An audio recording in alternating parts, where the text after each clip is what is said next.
Well, Razorback fans, the Razorback Baseball team ended up winning the SEC West and finished out the regular season. So how do we feel about them heading into conference play of the tournament as well as postseason? Well, let's talk about it.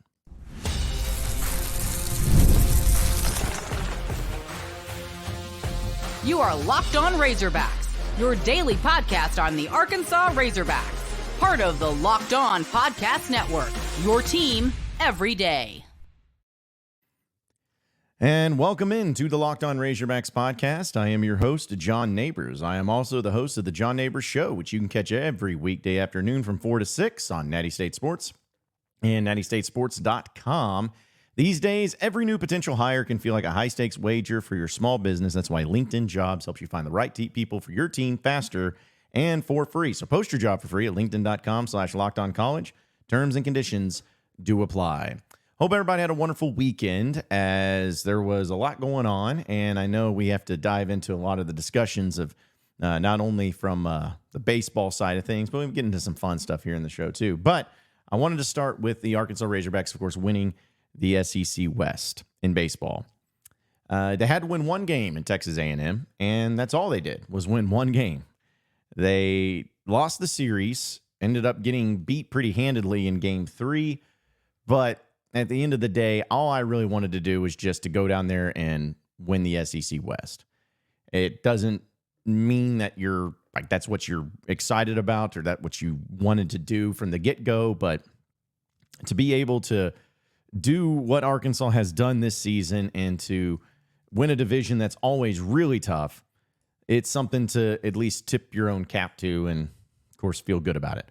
But Arkansas finishes 20-10 in conference play, finishing ahead of Texas A&M, who finished 19-11. Arkansas also had 43-12 overall, but they were unable to win the full-fledged SEC, as Tennessee actually took that over Kentucky. Both of those teams 22-8. So really nice years for them. Arkansas did play Kentucky, did lose the series. But overall, it's pretty much set in stone that Arkansas is going to be a team that hosts a regional and possibly a super regional, if they make it to that point, as a national seed, which I'm all about. I love that fact. I love that Arkansas was able to do exactly what they were supposed to do this season. Doesn't mean it was perfect, but just means that they are once again showing the type of team and type of program that they are under Dave Van Horn. Now, I'll talk about Dave Van Horn here in a little bit because I think that's worth mentioning. But just looking at the landscape of the SEC, it's always interesting to see in baseball. You know, like right now, you got Tennessee, Kentucky, Arkansas, and Texas A&M as kind of the main teams up top. And then you have Georgia and Mississippi State, both teams with 17 wins. And that's it. Everybody else had losing records in the SEC. Now, it may sound weird to put it that way, but you got to understand, folks, winning 20 games in an SEC conference season, winning 2/3 of your games in conference season is an extremely difficult task to do. But now that it's all over, you move on to postseason. And it's so funny to me how I feel this way, and if you disagree, that's fine. But it doesn't matter to me with Arkansas winning the West and being a national seed. Like, it doesn't make me feel better about their chances in the NCAA tournament. As weird as that is to say, going into it, I just don't feel like, oh yeah, Arkansas is better now and are in a better position to advance into postseason play than what they would have been if they were a team that had no hosting opportunities, were not a national seed, were not a top 16 seed, and had to go on the road. Like, that's what makes baseball so much fun in postseason play in the college ranks, but also so frustrating and so scary. And with Arkansas right now, there's no doubt that they are a really, really, really good baseball team. We all know that. But because of the expectation being as high as it is, we're going to dissect, we're going to magnify, we're going to look into, okay, that's great and all, but what's going to keep this team from winning a championship? What's going to keep them from winning the College World Series title? Because at the end of the day, that's the expectation. You got to get to Omaha. And then once you get to Omaha, all bets are off. Now, Arkansas's pitching staff Overall, I'm talking about in the grand scheme of things, folks, not talking about just over the past couple weekends. But in the grand scheme of things, it has been incredible. I mean, Hagen Smith is the greatest Razorback pitcher to ever play here. And the guy broke the record for all those strikeouts that Nick Schmidt held for so long. And he's basically averaging 2 strikeouts an inning. Do you realize how stupid that is? He's averaging 2 strikeouts an inning this year. So we know how good he is. And in this past weekend, you didn't have Brady Tigert play at all, as they're trying to monitor some of the issues with him. Mason Molina, who'd been the guy who had been starting pretty much all year, he also didn't start. He came in relief and actually was really good in game 2 especially. But Gage Wood got the start. I really liked what I saw from him. But you saw some other guys there in the mix. You saw some other guys mix it up a little bit. But, I know Will McIntyre had his struggles. There's some other guys that struggle. There's other guys that look good. But the point is that overall, by and large, you have a good to great to elite pitching staff. And I think you have enough pitching to be able to win a national championship. I believe that. Now, doesn't mean it's perfect. Doesn't mean that everybody's going to be elite. Doesn't mean you're going to hold teams to less than 5 runs every game. That's good enough there. And I think defensively, Arkansas is also good enough there. They've had some mistakes too. Some blunders, some errors here lately. But when we're talking about by and large, I think that Arkansas's defense is good enough to win it all and to at least be there when it's all said and done. But everyone knows exactly what the biggest concern is. Let's just address the elephant in the room. It's the offense. It's the offense. There's been times where the Razorback offense has looked really good. When I say really good, I'm talking about like, wow, this is being put together the way it should have been all year long. It's shown signs of it.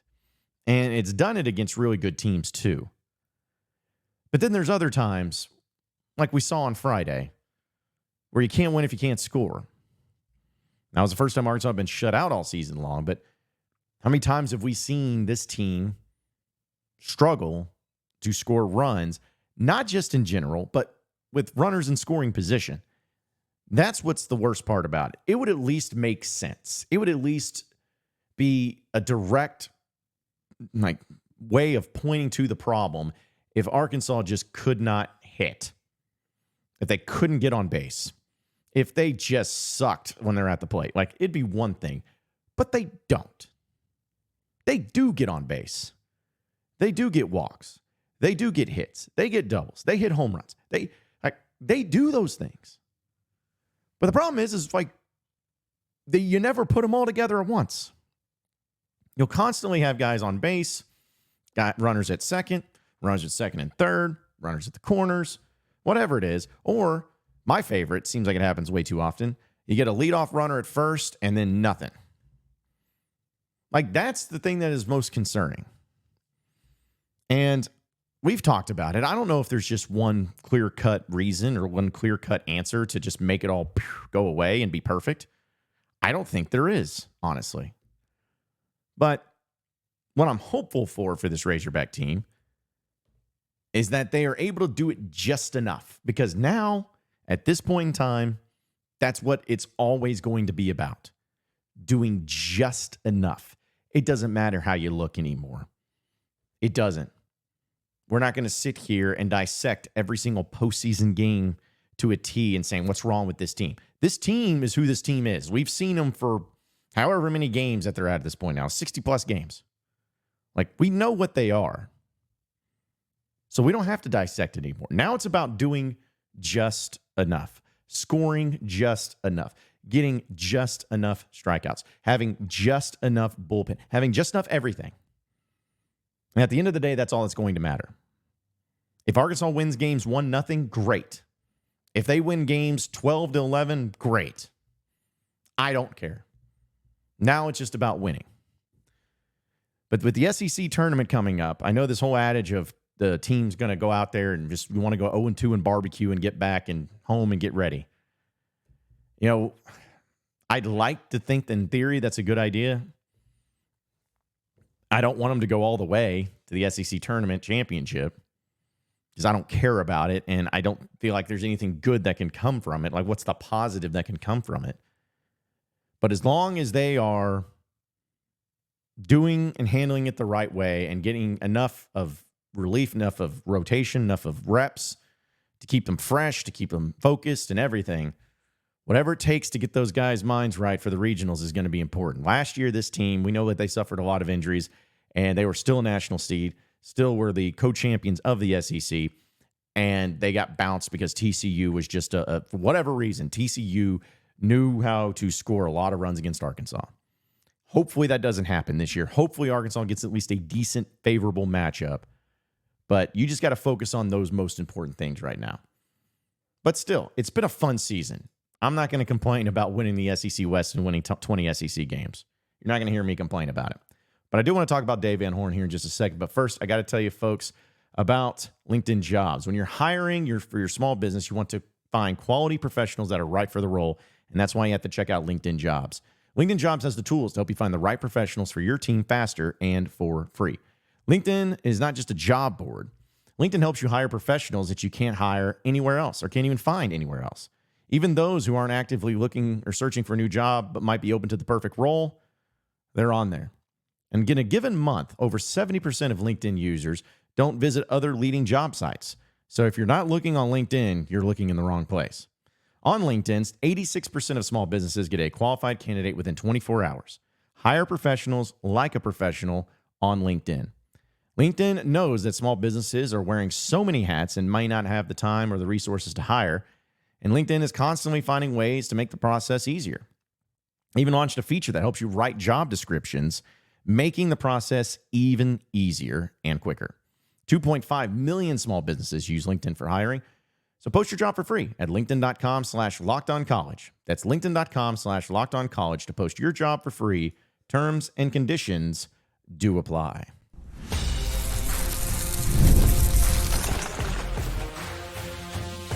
You are Locked On Razorbacks, your daily podcast on the Arkansas Razorbacks. Part of the Locked On Podcast Network, your team every day.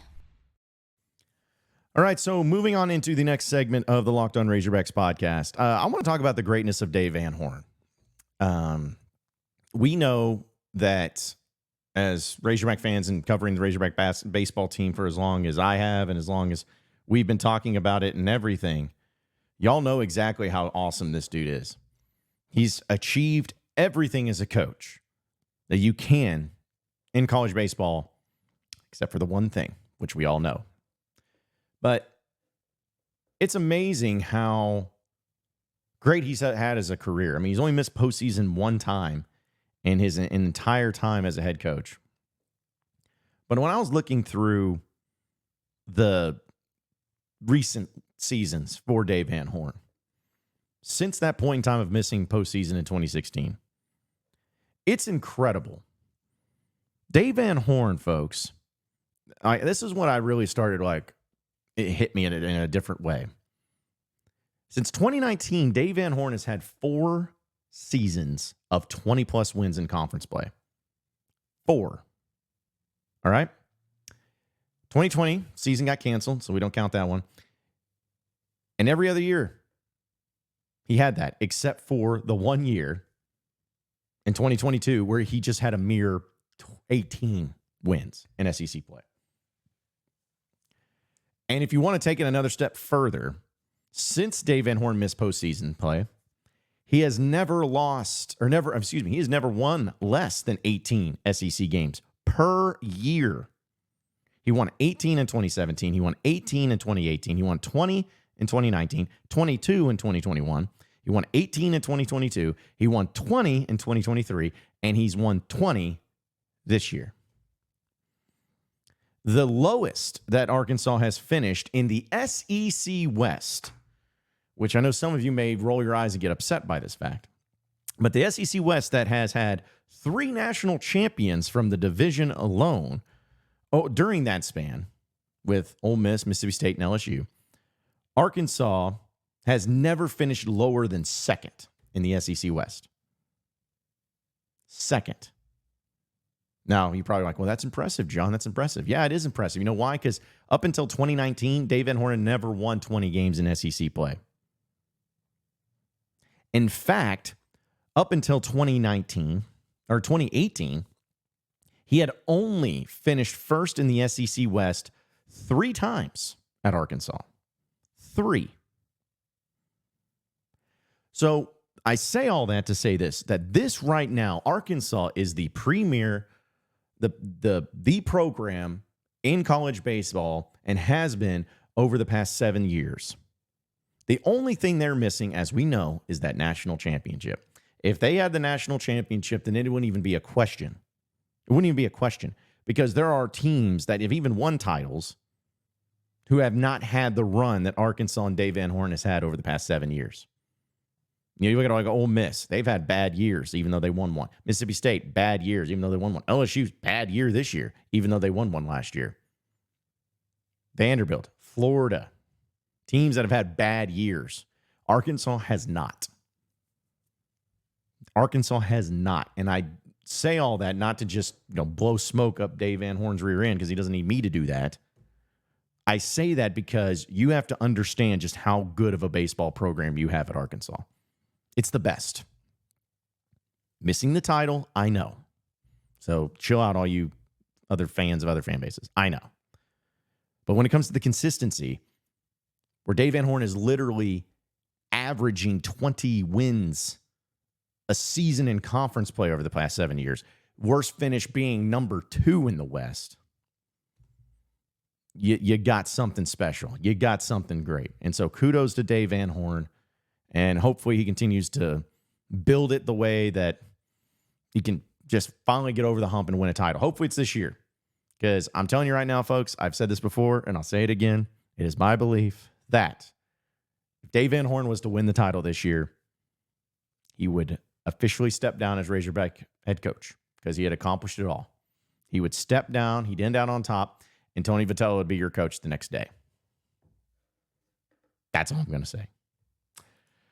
We'll talk about something a little bit more fun, though, here on the other side of the break. But first, I want to tell you, it's winner-take-all time right now in the NBA and NHL, and FanDuel is giving you a shot to bring home a big win of your own. Right now, new customers get $150 in bonus bets with any $5 winning bet. That's $150 to bet on spreads, money lines, player props, and more. So visit FanDuel.com/lockedon and make every playoff shot count. FanDuel, America's #1 sportsbook. Again, FanDuel, America's #1 sports book.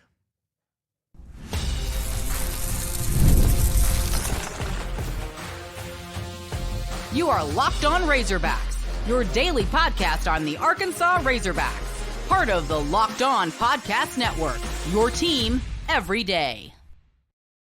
All right, so final segment here on the Locked On Razorbacks podcast. Hopefully by this time for the next podcast, we'll have some news in basketball and maybe we'll have some football talk going on too. But I did want to share my opinion on the new NCAA football video game that had a trailer officially get released. And I've not been someone who's been very positive thinking and that it's going to be good. I'm hopeful that I'm wrong, and I will be gladly to admit if I was wrong if it ends up being great. But the trailer did look really cool. Like the graphics look great, and it just kind of shows how much college football is so much bigger than just simply the games and everything. Because when I started watching it, and I was looking and talking with my buddies about that video game when I was a kid growing up, like, I had every game. I went to Best Buy and bought the game. It was midnight release from 2001, 2, 3, 4, 5, 6, like all the way up. Bought it every single year. It was the first game that I could buy whenever it came out. And I remember just all the features I'd have. And, before you could just download the roster names because somebody put them together, you would have to do them yourself on, like PlayStation 2. And I would go through and I would do it. I would get into the media guide that I had for Arkansas, and I would put together the names and the players and where they were. And maybe if I felt like Matt Jones wasn't fast enough, he maybe boost up his speed a little bit. But either way, that game, I have to give a lot of credit for my love of college football. Now, I would love football, I think, no matter what. But my ability to know the players more and to remember players and their numbers and what they did. And then when I see them on the field in real life, I'll be like, oh, I know that because I'm from that video game. You may say that today it's crazy. You may say it's lame, but it's true. it's such an impact. And sometimes you don't really understand how big of an impact it has until you start seeing it again. You're like, man, I feel nostalgic. I feel like it's all coming back to me now. I feel like I can't wait to play it. I've already pre-ordered it. I know on Natty State Sports, we're going to have an online dynasty. A lot of fun with that too. So be sure to join the Discord for Natty State Sports because we'll give you details on that. But I just can't wait to play it. I can't wait to see what it's like. And hopefully I'm wrong, and hopefully it ends up being great. But again, just there's so many ways that we as fans of certain sports, other than just watching it, can connect with it, whether it's through video games, whether it's through tailgating, whether it's through moments that as a kid that really stood out to you, may seeing your dad excited about a particular player game or really bummed from a particular player or game. Things stick with us for a long time as kids. So, hopefully that game has a little bit of nostalgia for me, and hopefully my love for college football is already there, but hopefully it re-energizes me. And I can't wait to play it where Arkansas wins a national championship this year. And, it's all's well that ends well. It's honestly, and unfortunately, I feel like that's the only way that Arkansas is going to win a championship, but still, we'll have some fun with it. Appreciate everybody listening in and watching in to the Locked On Razorbacks podcast. Be sure to like and subscribe to the podcast on iTunes or on Google Play. You can also get after me on Twitter at John Nabors Show for any questions, comments, concerns that you may have. We'll keep it going from there. Same podcast time, same podcast channel tomorrow afternoon. Have a great day, everybody. We'll see you then.